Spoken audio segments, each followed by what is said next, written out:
If you do win an award tonight, don't use it as a platform to make a political speech, right? You're in no position to lecture the public about anything. Ricky Gervais walks onto the Golden Globes stage, a mischievous grin on his face, and within moments, the air in the room shifts. Hollywood's biggest stars, draped in luxury and self-importance, sit frozen as he dismantles their carefully crafted facades with sharp wit and brutal honesty. Whether exposing hypocrisy or calling out woke absurdities, Ricky doesn't hold back, leaving the elite utterly speechless. Have you ever seen one man take down an entire room of untouchable celebrities with nothing but a microphone and the truth? Ricky Gervais hosting the Golden Globes is like a comedy masterclass with a side of savage truth bombs. The moment he stepped on stage, you could feel the room tense up, because everyone knew he wasn't going to hold back. True to form, Ricky took one look at the crowd of glamorous Hollywood elites and decided it was time to knock them down a peg or two. You're in no position to lecture the public about anything.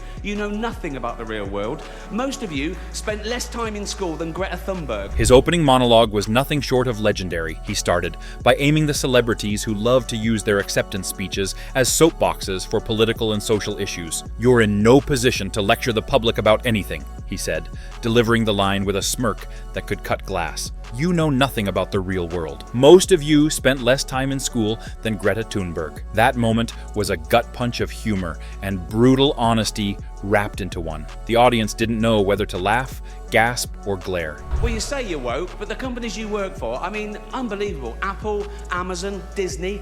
If ISIS started a streaming service, you'd call your agent. The genius of Ricky's humor lies in his ability to mix sharp wit with biting commentary, and he wasn't done yet. He turned his sights on the companies behind the celebrities, calling out big names like Apple and Amazon. These corporations are often touted as progressive champions of change, but Ricky wasn't buying it. He pointed out their less than ethical practices, like exploiting workers in sweatshops. Imagine sitting in that room, being applauded for your work, only to have Ricky remind you, and the millions watching at home, that you might not be as virtuous as you'd like to think. What made this moment so unforgettable was the crowd's reaction. Some laughed nervously, others squirmed in their seats, and a few looked outright furious. Ricky didn't care.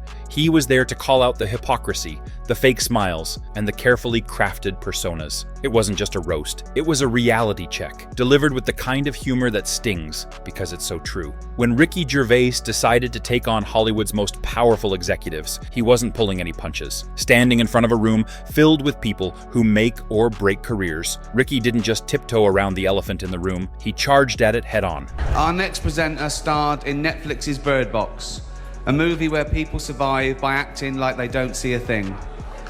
Sort of like working for Harvey Weinstein. He started by referencing Ronan Farrow, the investigative journalist who played a key role in exposing Harvey Weinstein's decades of sexual abuse. In this room are some of the most important TV and film executives in the world, people from every background, but they all have one thing in common.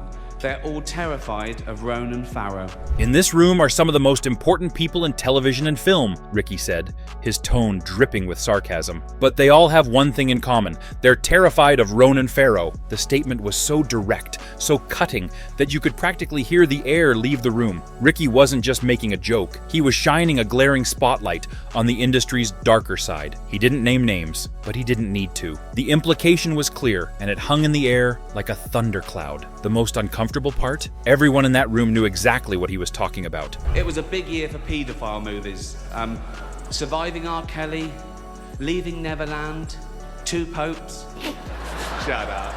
Shut up. I don't care. I don't care.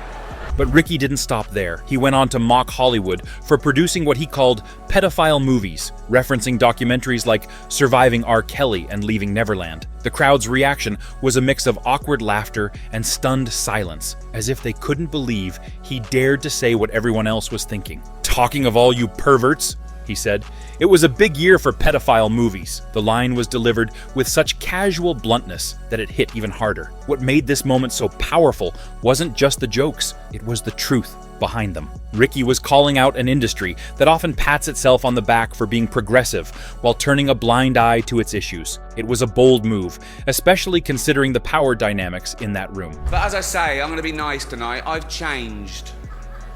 Not as much as Bruce Jenner, obviously. Now Caitlyn Jenner of course. Ricky Gervais has always been known for pushing boundaries, and his take on Caitlyn Jenner and the concept of dead naming was no exception. After referring to Caitlyn by her former name, Bruce Jenner, during a comedy bit, the backlash from the woke crowd was swift. For many, this was seen as a grave offense, but Ricky didn't back down. Instead, he turned the controversy into a punchline, using humor to question the extremes of modern social ideologies. I am a chimp if I say I'm a chimp. And so I've got to live as a chimp for a year, then have hormones, get me all nice and hairy. That'd be lovely, right?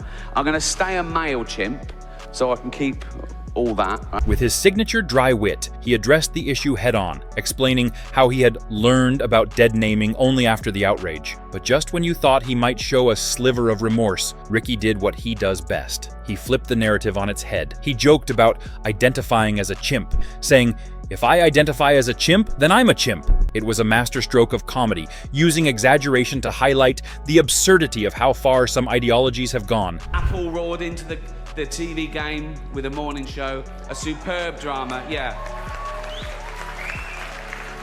A superb drama about the importance of dignity and doing the right thing. Ricky Gervais has a way of cutting through the noise, and his critique of Hollywood's virtue signaling was as sharp as ever. During one of his most memorable monologues, he didn't just target individual celebrities. He went after the entire system. He pointed out the glaring hypocrisy of stars who preach morality while working with companies known for unethical practices. "If ISIS started a streaming service, you'd call your agent," he quipped, leaving the room in stunned silence. The line wasn't just funny, it was devastatingly accurate. Hollywood loves to brand itself as the champion of progressive values, but Ricky wasn't buying it. He reminded everyone that these same stars often work for corporations like Apple, Amazon, and Disney, companies that have faced scrutiny for exploiting workers or engaging in questionable practices. The audience, filled with A-listers who likely had ties to these corporations, didn't quite know how to react. Some laughed nervously, others avoided eye contact altogether.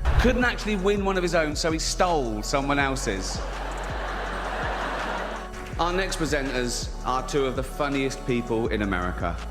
She stole the show on Saturday Night Live. Ricky Gervais has a knack for turning even the smallest interactions into comedy gold, and his ongoing banter with Steve Carell is no exception. On the surface, it's all fun and games, a bit of lighthearted teasing between two talented individuals. But like most of Ricky's humor, there's always a layer of truth hiding beneath the jokes, which makes this dynamic so fascinating. It all started with The Office.